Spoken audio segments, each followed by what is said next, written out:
Shalom, shalom a você que nos assiste agora através das redes sociais. Antes de mais nada, quero pedir para que você inscreva-se no canal do Ensinando de Sião e, mais importante, dê um like aí, deixe o seu like nesse vídeo, porque ajuda o YouTube a entender e a distribuir esse vídeo para pessoas que, assim como você, têm buscado a restauração das raízes da fé. Então, curta aí o vídeo, dê o seu like, porque hoje é um estudo muito especial. Hoje é o estudo da Parashá Tzav. Dê uma olhada aqui na tela. Tzav é o nome da porção, ordena, né? Daí que vem a palavra mitzvah. Mitzvah vem de tzivá, que é o quê? Conectar. É a palavra que nós usamos no hebraico para mandamento. Mitzvah, aí tzav. O que é o tzav? Aquilo que conecta. Na perspectiva bíblica, o mandamento é aquilo que conecta o homem a Deus. O mandamento, mitzvah, é aquele que tzav, é aquele que, a ordenança é aquilo que tzivá, que conecta a humanidade com os preceitos divinos, celestes, traduzidos, codificados através da Torá. Então, por isso que o nome dessa paraxá é Tzav, porque lá no capítulo 6 de Levítico, Deus ordena a Moisés e a Arão a respeito dos sacrifícios, das ofertas que seriam oferecidas ali no recém-inaugurado tabernáculo. Então, dê uma olhada aqui, a porção corresponde a Levítico capítulo 6, a partir do verso 1 até o capítulo 8, verso 36, lembrando que hoje é o Shabat Hagadol, é o Shabat que antecede aí a festa de Pessah. Pessah vai ser celebrado daqui a algumas horas, Páscoa, então hoje também é tido como o Shabat Hagadol, e mais um acréscimo aí de importância a essa paraxá, para mim, pelo menos, porque é a porção do meu bar mitzvah. Então, eu, de acordo com o meu nascimento, eu tenho a porção designada a mim, e a minha porção é a porção Tzav, Levítico capítulo 6. Bom, então, pessoal, o título dessa palavra, como você viu aí, olha aqui de novo, é o poder da ressurreição. O poder da ressurreição, Tehiat Hametim, em hebraico, né? Os mortos revivendo, ressurgindo, Tehiat Hametim. E eu quero traçar com você aqui um paralelo baseado na importância deste tema. Quão importante é a ressurreição para a nossa fé.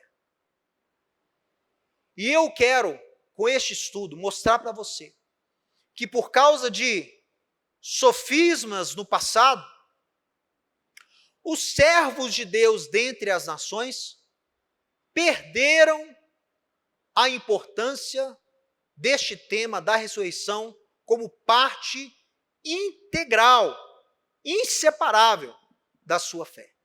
Fala-se muito pouco hoje em dia de ressurreição. Então eu quero mostrar para você que desde a Torá, nós já tínhamos lá anunciado a importância profética da ressurreição e também a importância da ressurreição para os nossos dias. Dê uma olhada aqui. Essa porção vai tratar das leis, dos sacrifícios e dos detalhes de cada um deles. Como temos mostrado no estudo do livro de Levítico, todas as atividades e símbolos do tabernáculo, do Mishkan, nos ensinam conceitos e princípios importantíssimos para o homem. O texto de Levítico, capítulo 7, verso 17, diz: E se o sacrifício da sua oferta for voto ou oferta voluntária, no dia em que oferecer o seu sacrifício, se comerá, e o que dele ficar também se comerá no dia seguinte. Porém, o que ainda restar da carne do sacrifício, ao terceiro dia será queimado. Poderia, esse versículo lá de Levítico 7:16, poderiam as instruções concernentes aos sacrifícios fazerem alusão, nos ensinarem a respeito da ressurreição? Como eu disse aqui, precisamos urgentemente restaurar a importância e o conceito verdadeiro de ressurreição, porque ela é a base da nossa fé. Meu irmão, se não houver ressurreição, eu estou perdendo meu tempo aqui. Se não houver ressurreição, se os mortos não voltarem a viver para habitarem mais uma vez aqui na terra, você está perdendo o seu tempo servindo a Deus. Precisamos urgentemente restaurar esse conceito entre os filhos de Deus, tanto entre Israel como dentre os crentes das nações. Isso sempre foi parte integral da fé. Isso sempre foi a mensagem principal da Torá e dos profetas. Davi escreve: não morrerei, viverei. Vá saber. E vou contar, vou cantar, vou falar sobre os grandes feitos. Maaseiá, sobre os feitos de Adonai. Lo amut kyrie. Mas Davi morreu. Davi morreu, está enterrado lá no Monte Sião. Então o que ele falou foi mentira? Ele atesta pelo Espírito de Deus: não morrerei, viverei. Uma alusão clara à ressurreição. Ele voltaria a viver. Precisamos, o povo de Deus precisa reaver, tomar posse novamente deste conceito de Tehiat Hametim, de ressurreição, porque não é um conceito profético, escatológico, longínquo, é um conceito que pode ser aplicado em nossos dias. É um atributo divino que pode ser usufruído em nossos dias, e não no mundo vindouro só. Dizia eu, falando na última quarta-feira, falava sobre Pessa, e eu disse: olha, em hebraico tem duas palavras para herança. Tem Nahalá e Erushá. Duas palavras. Eu penso assim na raiz da fé, eu penso em resgatar o conceito das palavras, né? Eu fico pensando no conceito de herança em hebraico. Tem Nahalá e tem Erushá. Nahalá vem de Nahal. O que é Nahal em hebraico? Rio. Nahalá é a herança que você recebe sem esforço. Passa para você automaticamente.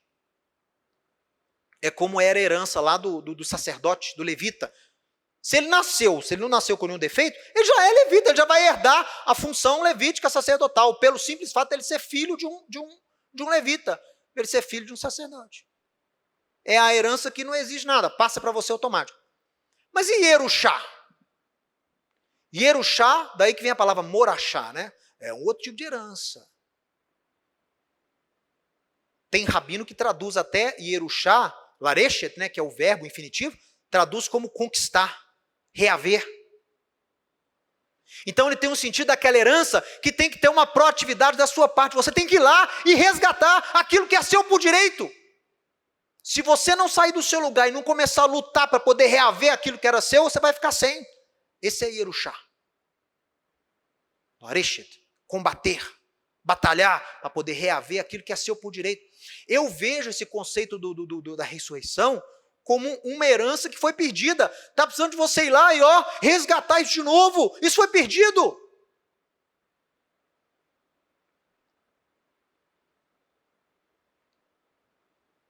Porque doutrinas como essa eternidade no céu, desconexo da materialidade, do mundo físico, só surgiram doutrinas como essa aí por causa da deturpação ou do não conhecimento de temas como a ressurreição. Só surge porque as pessoas não estão entendendo o que é ressurreição. Ou não entendem ou não querem entender. De duas, uma. Doutrinas que até adentraram o judaísmo, são estranhas à Bíblia, mas adentraram o judaísmo, talvez na Idade Média na Europa, como a reencarnação. Por que existe judeu que acredita na reencarnação? Porque não está entendendo o que é ressurreição. Porque ou você crê na ressurreição, ou você crê na reencarnação. Os dois não existem ao mesmo tempo. Vamos olhar aqui. Poderia haver alguma relação entre um mandamento acima sobre a carne não poder apodrecer, né? Você tem que queimar ela antes dela estragar. Poderia ter alguma relação entre esse mandamento de Levítico 7,16 e na esperança da Tehiat Hametim, da ressurreição dos mortos? Paulo escreve, o Rabino Shaul, lá em 1 Coríntios 15, olha só, 15:53. Porque é necessário que esse corpo corruptível se revista da incorruptibilidade e que o corpo mortal se revista da imortalidade. E quando esse corpo corruptível se revestir da incorruptibilidade, e o que é mortal se revestir da imortalidade, então se cumprirá a palavra que está escrita: tragada foi a morte pela vitória. Se não houver ressurreição dos mortos, a morte não será vencida. O fato de você morar no céu não dá vitória sobre a morte. Os apóstolos ensinam que a ressurreição de Yeshua foi um prelúdio daquilo que ia acontecer no futuro com os seus discípulos. Não há morte. Por que a gente não passa a entender a doutrina apostólica com os olhos mais no contexto original? Tem que voltar a pregar sobre ressurreição. Tem que voltar a consolar uns aos outros com a ressurreição. Ainda mais nessa época aí que não passa uma semana sem um amigo, um conhecido, alguém morrendo por causa dessa praga dos dias modernos, desse vírus chinês. E muitas vezes as pessoas, frente a uma perda repentina, súbita, se desassociam do conceito de ressurreição. A minha esperança não é que o discípulo que faleceu esteja no céu.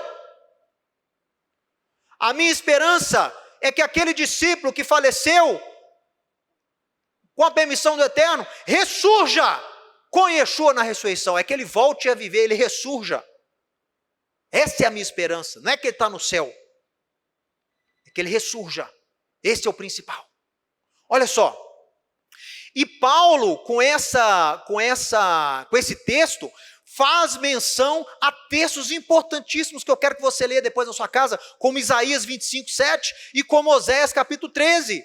São textos que apregoam a ressurreição atrelada a uma restauração do povo de Israel. Olha que fantástico. Promessas de restauração, incluindo a ressurreição, porque quando você vence a morte, é quando há ressurreição. Se não há ressurreição, ninguém venceu morte nenhuma. Então, Paulo atesta que Isaías e Oséias escreveram sobre promessas de ressurreição envolvendo a restauração de Israel. Então tem promessa para Israel. Tem promessa para a salvação de Israel. Israel, eu dizia, nesse estudo da quarta-feira à noite, é a única nação com promessa de salvação. É a única nação com promessa de salvação. Ah, mas eu também tenho. Se você tem, porque através de Yeshua você foi enxertado na promessa deles. Mas a promessa foi dada a eles. Paulo escreve em Romanos 11, então todo o Israel será salvo. Aí ele cita Isaías.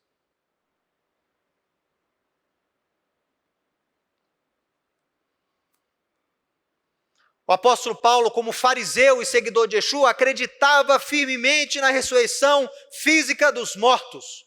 Engraçado porque Paulo não era como muitos cristãos no dia de hoje, né? Hoje nos meios cristãos, desculpa eu falar isso aqui, mas é o que eu percebo. Um cristão quer ofender o outro, chama de fariseu, né? É uma nomenclatura típica entre esses meios teológicos, né? Um seminarista quer ofender o outro, chama o outro de fariseu, né? Mas é engraçado que Paulo, em Atos, não tem vergonha de ser chamado de fariseu, não. Pelo contrário, ele diz, eu sou fariseu. Ele não falou, eu fui fariseu. Ele diz ainda, eu sou fariseu e legítimo. Filho de fariseu. Da tribo de Benjamim, com relação aos preceitos da Torá, irrepreensível. Tem orgulho de ser fariseu. Prushim, em hebraico, os separados. E eles eram perseguidos porque apregoavam a ressurreição dos mortos. Diferentemente dos saduceus, uma classe mais sacerdotal, mas não era só sacerdote, mas era na maioria sacerdotes, que não criam nem na Torá oral, nem na ressurreição. Olha só, Paulo cria na ressurreição física, não é ressurreição espiritual não, pessoal. Estou falando aqui da ressurreição física. Paulo aguardava ansiosamente o dia em que a nossa carne mortal seria transformada, revestida de imortalidade. Diferente do que muitos podem crer, os sacrifícios e a adoração no tabernáculo não apontavam para a morte. Com aquele tanto de sacrifício lá, você acha que Deus está querendo ensinar sobre morte? Não! Deus está querendo apontar para a vida, para aquilo que seria imperecível e imortal. As ofertas de Shlamim, as ofertas pacíficas e a ordenança que a carne não poderia se decompor, fazem alusão à ressurreição do Messias no terceiro dia. Yeshua, como sacrifício eterno, ressuscitou ao terceiro dia, como foi profetizado por Davi. Pois não deixarás a minha alma no Sheol, nem permitirás que o teu servo veja corrupção, decomposição. O corpo mortal de Yeshua não sofreu decadência, e da mesma forma, nele, nossos corpos humanos serão alterados de corruptíveis para incorruptíveis, de um corpo revestido de mortalidade para termos os nossos corpos revestidos da imortalidade, porque foi profetizado por Oséias. Depois de 2 dias, nos revigorará, ao terceiro dia, nos levantará e viveremos diante dele. E viveremos diante dele. Em 2008 foi anunciada lá na Universidade Hebraica uma tradução de um objeto que foi achado, chamada Visão de Gabriel, Razon Gabriel. Essa visão de Gabriel era um texto que apregoava lá o anjo Gabriel, dando ordem para um líder messiânico, Sarasarim, príncipe dos príncipes, ressuscitar ao terceiro dia. Então o professor Cohen, que é aquele que fez essa tradução e que lançou isso em 2008 lá na Universidade Hebraica, ele na época escreveu um artigo que foi até muito acusado por estar difundindo o cristianismo. Mas ele falou assim, gente, a crença na ressurreição do Messias ao terceiro dia era algo judaico, era uma expectativa judaica que já existia décadas antes de Yeshua. Era parte da tradição judaica, da expectativa escatológica, messiânica entre os judeus. Era o quê? Era o líder messiânico ungido ressuscitar ao terceiro dia. Deus o iria ressuscitar ao terceiro dia. A morte faria parte do processo, por quê? Porque ele teria que ser ressuscitado. Olha que fantástico, pessoal. Aliás, a crença nesses ungidos, né? Não é nada estranho, pessoal. Zacarias, na visão que ele tem lá do candelabro da oliveira, ele explica, o anjo explica para Zacarias que aquilo ali representava 2 ungidos. Por isso que comunidades como lá de Qumran, eles acreditavam em 2 ungidos. O Mashiach ben Aaron, o Mashiach sacerdote, Cohen, e o Mashiach ben David, o Mashiach rei. Por quê? Porque na concepção deles, quem seria o Messias? Teria que ter um Messias, né? Para poder restaurar o templo, a adoração no templo, porque tanto é que é uma das razões pelas quais aqueles sacerdotes saem do templo e vão lá para o deserto do Mar Morto. Porque eles viram ali que o sistema estava corrompido. Estava lá exercendo função de sumo sacerdote, quem não era de Zadok. Davi institui lá uma linhagem sacerdotal desde Zadok, e tinha gente lá que não era da linhagem sacerdotal.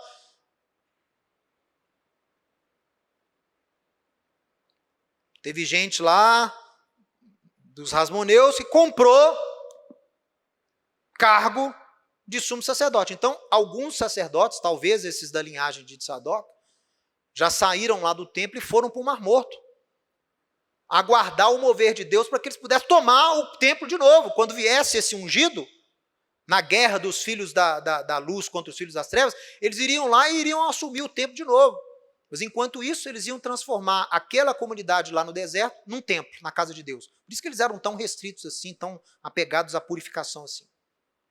Mas tinham essa expectativa do Mashiach Cohen, sacerdote, que vai ressuscitar lá o serviço templário, purificar, né? E o Mashiach bem da vida, aquele que vai instituir o quê? O reino messiânico. Vai destruir os inimigos de Israel, vai restaurar a linhagem davídica, vai ser rei. Então, meus irmãos, está tudo interligado. E a ressurreição faz parte de toda essa visão. Né? Por isso que eles estudavam, o judeu mais antenado se preocupava com profetas como Oséias, como Joel, como Daniel, que não é considerado profeta, mas escreve sobre a ressurreição dos mortos.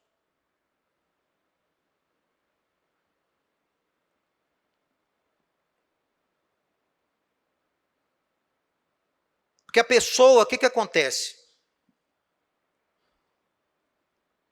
Nos primeiros códices da Bíblia, os primeiros livros que os cristãos fizeram do compêndio da Bíblia, tanto das Escrituras de Israel como dos escritos do Novo Testamento, os profetas ficavam no meio, igual a Bíblia judaica, igual a Bíblia hebraica. Os profetas ficam no meio. Depois você tem os escritos. Depois você tem Salmo. Então você tem a Torá, aí você tem os profetas, os 12, aí depois você tem os escritos. Você tem Salmos, tem Crônicas. E os primeiros códices dos cristãos, quando eles fizeram livros dos rolos dos judeus, né? A Septuaginta foi, né, mas o códice surgiu já nos primeiros séculos da era cristã. A ordem dos livros seguia a ordem judaica. Então você tinha a Torá, dos primeiros códices. Você tinha a Torá, você tinha os profetas, você tinha os escritos, aí você tinha os evangelhos, depois as epístolas gerais. Pessoal. Você tinha os evangelhos, você tinha Atos, aí vinha as epístolas gerais, aí vinha Pedro, vinha Judas, vinha João, vinha Hebreus, e depois as cartas de Paulo. Por quê?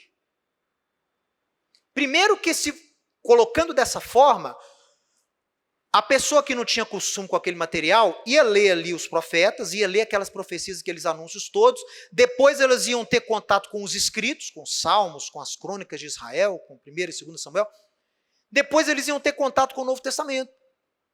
Ou seja, logo depois dos escritos viria os evangelhos.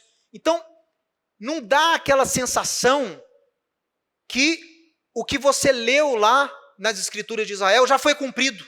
Quer dizer, Jesus veio e cumpriu tudo que estava lá. E outra, quando eles colocavam as epístolas gerais, principalmente Pedro, antes das cartas de Paulo, qual que era a intenção? Era mostrar para aqueles gentios que a igreja em Jerusalém era a sede, que a comunidade dos judeus crentes em Jerusalém detinha autoridade, que havia uma conexão, algo inseparável dos gentios em relação à liderança de Jerusalém. Essa era a intenção. E depois você tem as cartas de Paulo. Paulo, por natureza, já é mais sofisticado, então gera muita má interpretação que Paulo escreve. Então eles propositalmente colocaram Paulo depois, porque não dava essa chance da pessoa achar que ele estava independente da liderança dos judeus em Jerusalém.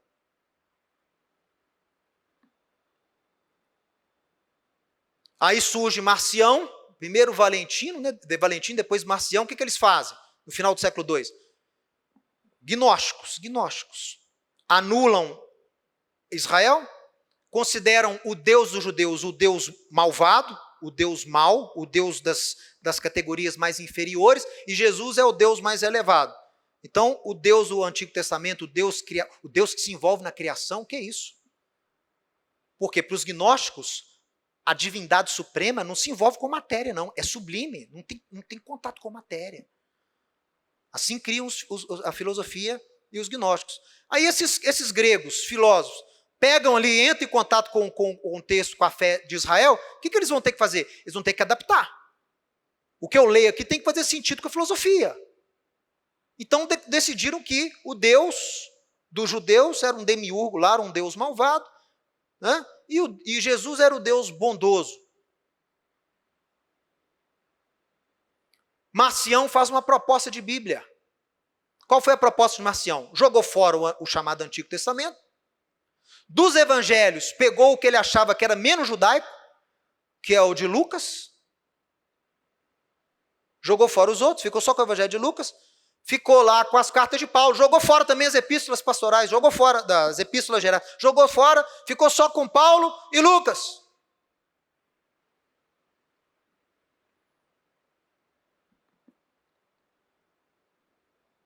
para combater Marcião, teólogos cristãos da época fizeram um códex também, só que incluindo os livros da Septuaginta.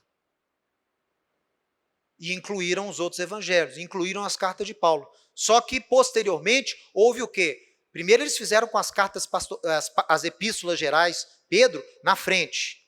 Depois, aquilo foi o quê? Aquilo foi jogado lá para trás. E Paulo veio primeiro. Então, a gente vê que ficou um vestígio, ficou um resquíciozinho daquela mentalidade de Marcião, que os judeus já estavam ali, já passou, o que Deus tinha com Israel já passou. Agora é a igreja.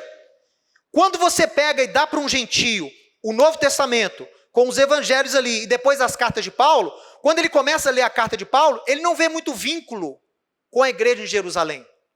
Porque Paulo tinha um ministério específico e escrevia para uma plateia específica de não-judeus. Então a pessoa cai no erro, a pessoa tem uma tendência de achar que aquela comunidade ali para quem Paulo escreve está desconectada de Israel, está desconectada de Jerusalém. Por isso que também eles colocaram os profetas no final do chamado Antigo Testamento. Eu não falei com vocês que os profetas estavam no meio da Bíblia hebraica? Por que eles foram, reagruparam, colocaram Paulo primeiro, logo depois dos evangelhos de Atos, e colocaram os profetas lá no final do Antigo Testamento? Você acaba de ler ali Malaquias, você já está no livro de Mateus. Por quê? Porque eles queriam dar a intenção para você do seguinte, ó, então tudo que você está vendo aqui, essas promessas todas que você está lendo de restauração, está cumprida aqui com a vinda de Jesus. Ou seja, quando você vê a genealogia de Jesus, você já tem o cumprimento de tudo aquilo que você leu ali atrás. Gente, nada é feito à toa sem intenção. Por isso que eu falo, por que eu estou gastando esse tempo aqui para falar um pouquinho de história eclesiástica para você? Nem é a minha área de expertise, não é aquilo que eu estudo com frequência, mas é para falar para você que tem uma herança que foi retirada, que foi escondida e que cabe a você e a mim lutarmos, Yerushá, essa é a nossa Yerushá, essa é a nossa herança, tem que larecha, tem que lutar, tem que combater, tem que resgatar aquilo que era nosso por direito. O mundo dos crentes dentre as nações tem que resgatar aquilo que era de vocês por direito. E esse tipo de herança tem que ter proatividade, tem que lutar por ela. Vamos lá, caminhando aqui para a nossa conclusão. A esperança na ressurreição, como pilar da fé, foi enfraquecida quando os gentios cristãos, ainda no segundo século, começaram a interpretar a Bíblia com uma base interpretativa baseada na filosofia greco-romana e no gnosticismo. É o que eu falei aqui anteriormente. Deus não se envolve com a matéria, né? Gente, por isso que Paulo escreve que não só o evangelho, mas a religião dos judeus é escândalo para o grego. Porque o grego vai ver um Deus que se envolve no dia a dia do homem.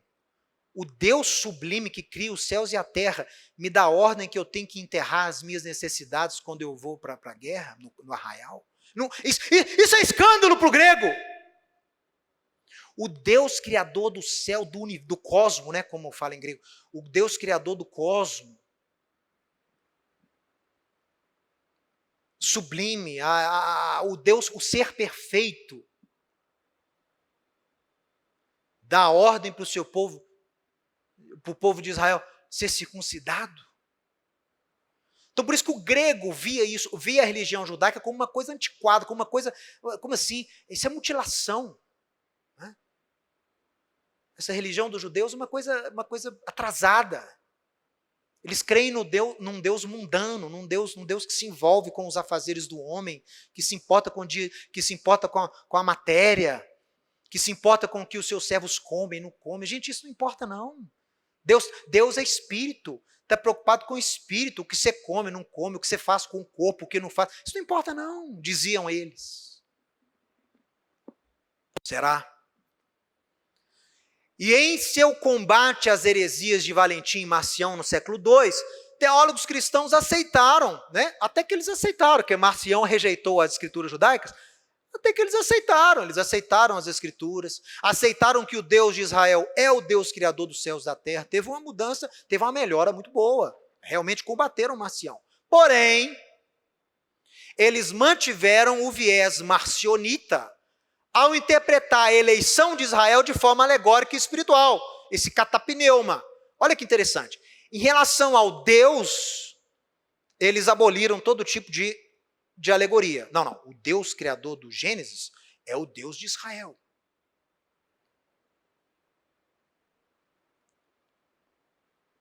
Yeshua era humano, porque Marcião achava que Yeshua era um fantasma. Ele tinha só um fantasma que se disfarçava de homem.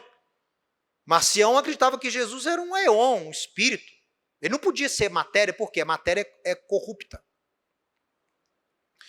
Esses pais da igreja não, falaram, não, Yeshua era até da casa de Davi. Falavam. Ele é real, ele era homem. Ele era da casa de Davi, o Deus do Gênesis é o Deus de Yeshua. Só que, em relação a Israel, em relação ao povo judeu, aí a alegoria ficou. A alegoria não foi distanciada, eles ficaram com a alegorização em relação a Israel. Então, olha só, sobre Israel, eles anularam todo tipo de literalidade. Tudo tornou-se simbólico. Ou seja, Israel era um símbolo da igreja que viria. A lei era um símbolo da lei de Jesus que viria depois.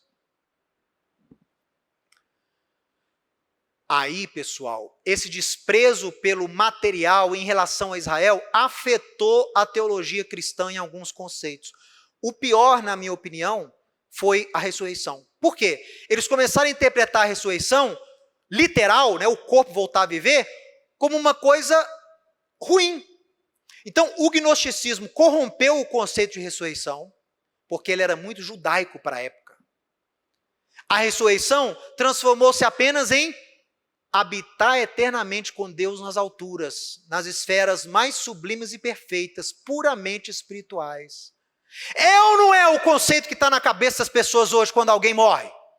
Quando o justo morre, quando um crente morre, a pessoa vem na cabeça dela o quê? Mais o conceito de ressurreição de Marcião do que o conceito de ressurreição de Oséias. Mais o conceito de ressurreição de Valentim do que o conceito de ressurreição de Paulo. Isso aqui perdurou até os dias de hoje. Ressurreição não é valorizada pelas pessoas porque elas acreditam que ressuscitar nada mais é do que viver para sempre com Deus no reino espiritual do céu. E isso prejudicou muito a fé dos cristãos até os dias de hoje. Então, o que apregoavam ser a ressurreição? Não, a ressurreição que está falando lá é simbólica. Na verdade, ressuscitar significa habitar eternamente com Deus nas alturas, nas esferas mais sublimes e perfeitas, puramente espiritual, sem matéria. Não existe reino de Israel, nessa teologia nova. Tudo que você lê ali sobre profecia, repara para você ver. Eles têm os escritos, têm as promessas registradas ali nos profetas, têm as alianças registradas nos profetas e na Torá. Mas quando você lê a história de Israel, quando você pensa no futuro, quando a teologia normativa cristã pensa no futuro, olha só, não existe reino de Israel sendo restaurado, não existe. Todas as pregações que eu já ouvi sobre teólogos cristãos falando sobre Apocalipse, ninguém fala sobre a restauração da linhagem davídica, ninguém fala sobre a restauração de Israel como povo, cumprindo os propósitos de Deus. Não. É sempre uma restauração que tem a ver com cumprir alguma coisa e tal, para que a igreja, é sempre condicional à igreja, mas Israel, é agora que o Senhor vai restaurar o reino a Israel? Não existe esse tipo de pergunta entre a escatologia cristã. Então, não existe reino de Israel restaurado, não existem profecias com cumprimento literal. Se tem a ver com Israel, não pode ser cumprido literal. Este viés antissemita nos processos interpretativos das Escrituras sobre Israel e a Torá floresceu e veio a se tornar a própria definição da identidade teológica cristã. Não estou falando identidade do cristão, estou falando identidade teológica. A identidade teológica foi caracterizada por esse viés aqui, ó. Os judeus erraram e por isso sua eleição e propósito foram transferidos para a igreja. Quando a religião cristã foi criada por Constantino a partir de Nicéia, essa premissa aí que foi a base das decisões e da ordem geral, da sede da igreja, agora em Roma. Você parte do pressuposto que Israel perdeu sua eleição para a igreja.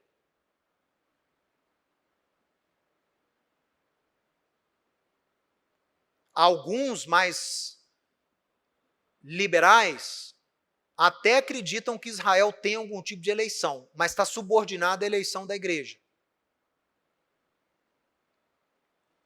Pessoal, precisamos restaurar.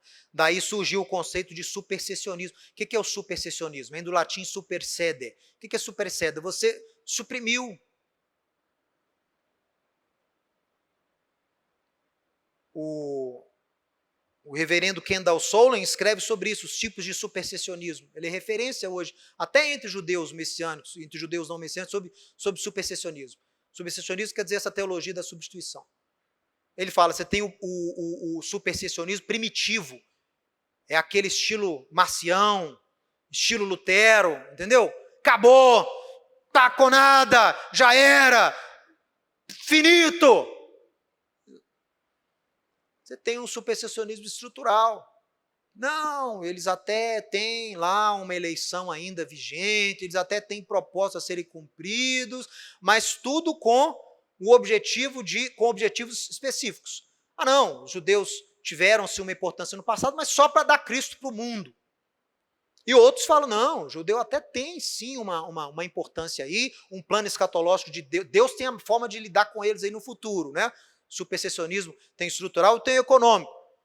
Mas nada deles, nem a lei deles, nem os preceitos deles, nem a cultura deles, nem a tradição deles, nada tem a ver com o cristão nos dias de hoje. Não é relevante para nós. Nada produzido entre os judeus tem relevância para nós hoje cristãos. Por quê? Nós somos num patamar superior, dizem eles. Então joga fora o que Paulo escreveu para Timóteo, lá em 2 Timóteo 3,16. Toda a escritura é válida para instruir em justiça,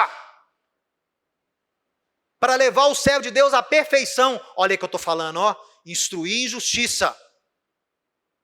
Lembra que eu abri aqui falando? Por que Ana, Zacarias, Simeão eram considerados justos? Porque cumpriam os preceitos de Adonai da forma correta. Então Paulo fala lá para Timóteo, a Torá, a Escritura, é útil para instruir em justiça. Olha aí, para fazer o homem perfeito.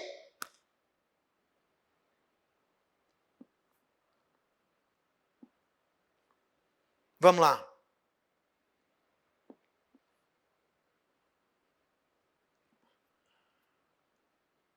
Diferente da crença herdada, porque esse tipo de herança eu não quero e eu acho que você também não tem que querer, não.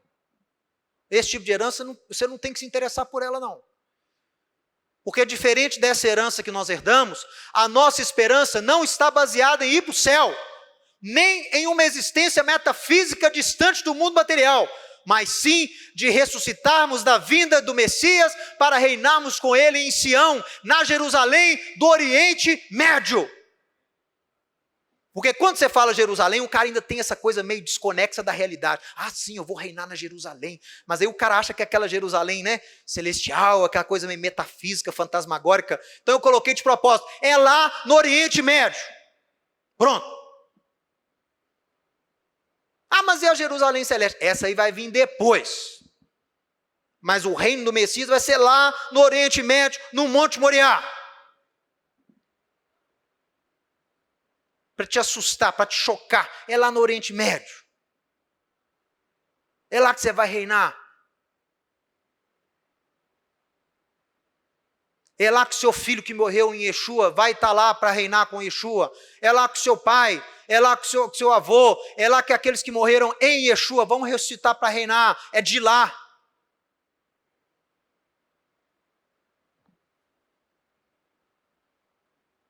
Olha o meu argumento. Para morar no céu, ninguém precisa de corpo novo. Eu não preciso de corpo para morar no céu, não. O céu é outra realidade. O mundo espiritual é outra realidade. Você não precisa de ter corpo material para viver lá, não. Se você vai receber um corpo novo, é que você vai viver na realidade terrestre de novo. Precisa de corpo quem vai. Né? Por isso que Yeshua não veio um fantasma, Yeshua não veio em espírito. O espírito de Yeshua andava por aí, fantasiava de humano, mas não.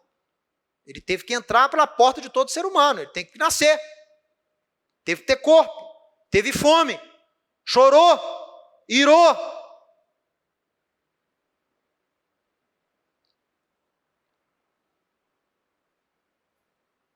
Para morar no céu, ninguém precisa ter corpo. Se você vai receber novo corpo, é porque você vai reinar vivo com o nosso Messias aqui na terra. Quão importante é essa esperança? Ah, meu irmão.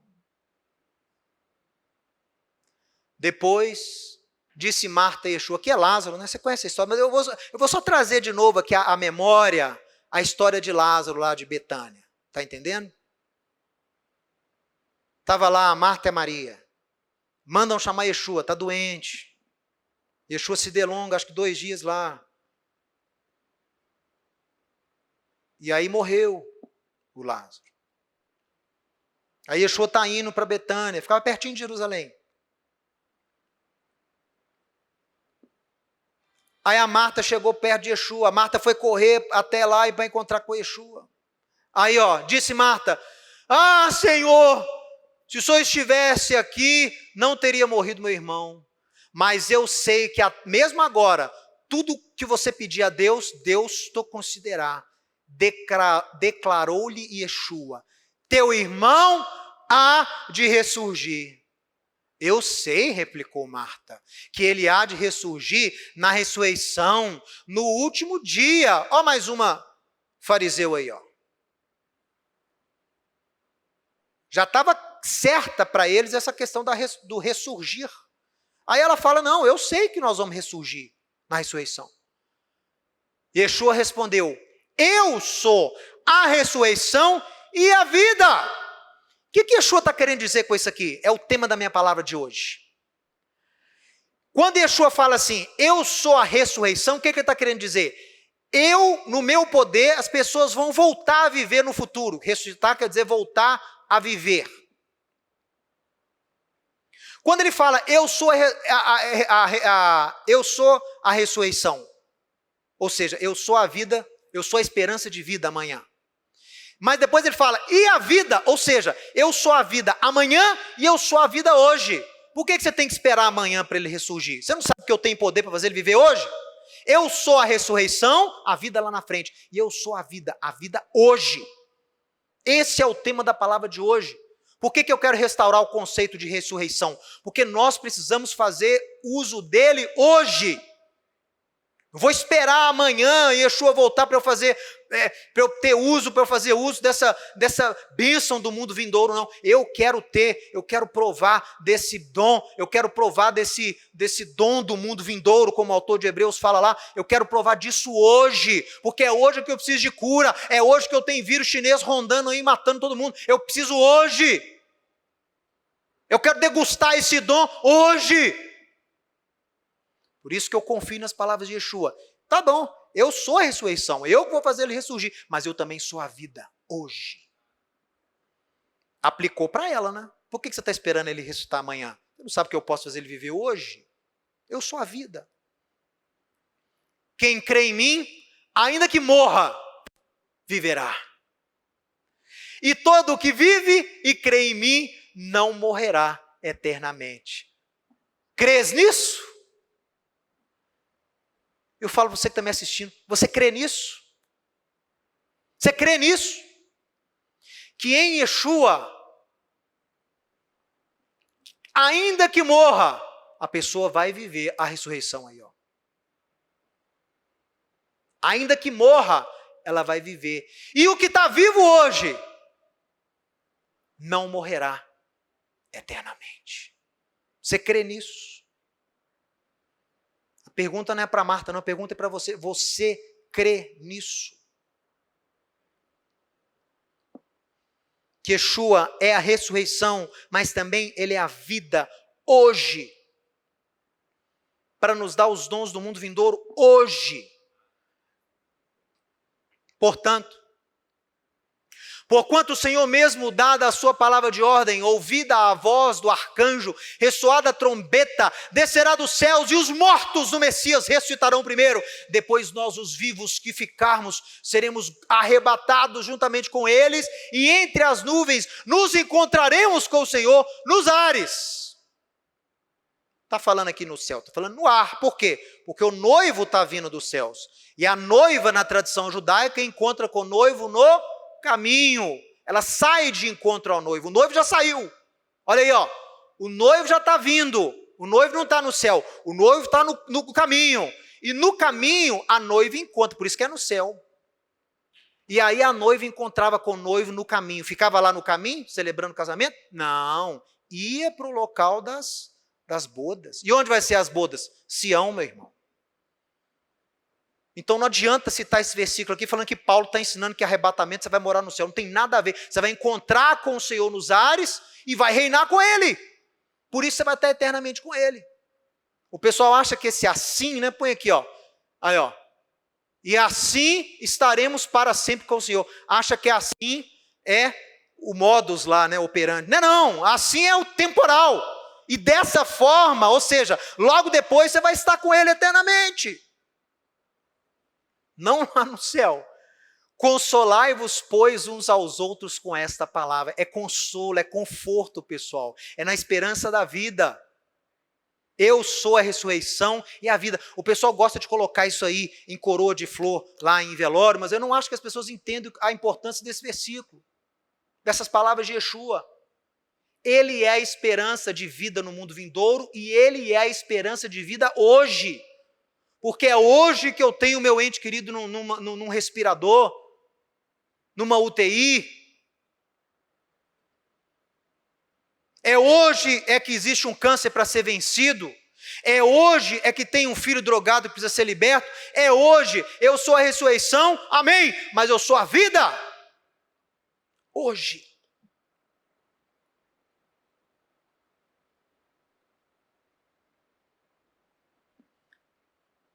Oração do Pai Nosso, Yeshua, pão nosso, de cada dia, epioision, palavra difícil de ser traduzida. Falam que ela é lá em grego, que a gente tem um relato em grego, do dia a dia, né? Epioision, do dia a dia. Mas eu já falei isso aqui, que há uma proposta de tradução dessa palavra, que significa do amanhã, do futuro. Então Yeshua ensinou a orar o pão do amanhã, uma hipótese, né, pessoal? Uma hipótese. O pão do amanhã, dá-nos hoje.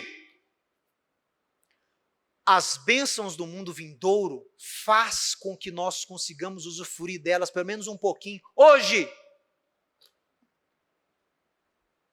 O reino milenar que está por vir, a presença de Deus que está por vir, o reinado de Yeshua que está por vir, deixa a gente experimentar isso hoje.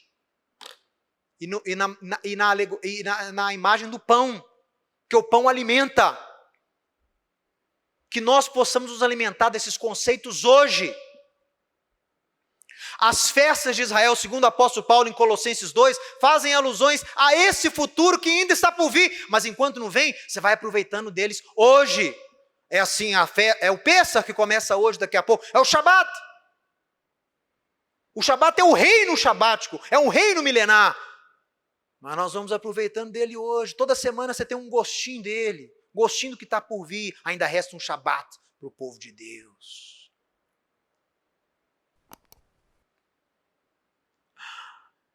Paulo conclui escrevendo: eis que vos digo um mistério. Nem todos dormiremos, mas transformados seremos todos, num momento, num abrir e fechar de olhos, ao ressoar do último chofar. O chofar soará, e os mortos ressuscitarão incorruptíveis, e nós seremos transformados. Esta é a nossa esperança. Ressurreição amanhã, e ressurreição hoje, ressurreição já, em nome de Yeshua. Amém, amém e amém. Se você gostou e foi abençoado com esse estudo, inscreva-se em nosso canal do YouTube. Considere também ser um mantenedor do trabalho do Ensinando de Sião no Brasil, Israel e no mundo. Doações e contribuições podem ser feitas através do link na descrição desse vídeo. Um grande abraço e shalom, shalom.